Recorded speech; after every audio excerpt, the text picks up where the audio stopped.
ఎడతెరిపి లేకుండా కురుస్తున్న భారీ వర్షాలకు జగిత్యాల జిల్లా ధర్మపురి మండలం నేరెళ్ల సమీపంలోని ఆకుసాయిపల్లి వద్ద లో లెవెల్ వంతెన నీట మునిగింది. దీంతో జగిత్యాల జిల్లా కేంద్రం నుంచి ధర్మపురికి మధ్య రాకపోకలు నిలిచిపోయాయి. దీంతో బ్రిడ్జికి ఇరువైపులా వాహనాలు భారీగా నిలిచిపోయాయి. బ్రిడ్జి పైనుంచి వాహనాలు వెళ్లకుండా ముందస్తుగా పోలీసులు బ్యారికేడ్ను ఏర్పాటు చేశారు. ఎలాంటి అవాంఛనీయ ఘటనలు జరగకుండా పోలీసులతో పాటు అధికార యంత్రాంగం వరద ప్రవాహాన్ని పర్యవేక్షిస్తోంది.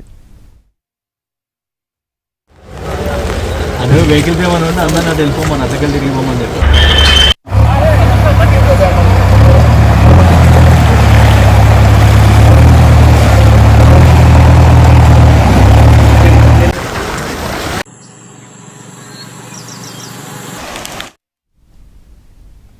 జగిత్యాల జిల్లా ధర్మపురి నియోజకవర్గంలోని అన్ని మండలాల్లో ఎడతెరిపి లేకుండా భారీ వర్షం కురుస్తోంది.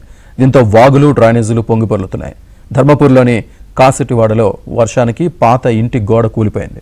ఆ సమయంలో పక్కన ఎవరూ లేకపోవడంతో పెను ప్రమాదం తప్పింది. హనుమాన్ వాడలోని అయ్యప్ప టెంపుల్ రోడ్లో డ్రైనేజీ పొంగడంతో రోడ్లు చెరువును తలపిస్తున్నాయి. దీంతో భక్తులు వాహనదారులు ఆలయం ముందు ఉన్న చిరు వ్యాపారులు ఇబ్బందులు పడుతున్నారు.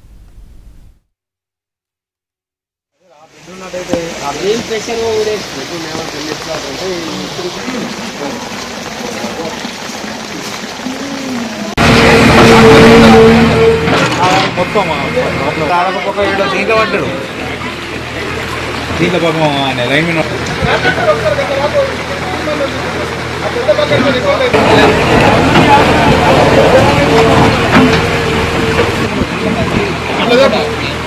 బయటికి వెళ్ళండి. అది వెళ్తుంది.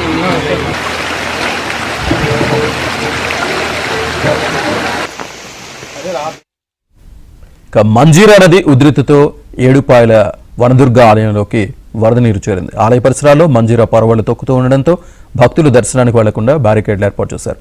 రాజగోపురంలో అమ్మవారి ఉత్సవ విగ్రహానికి పూజలు నిర్వహిస్తున్నారు.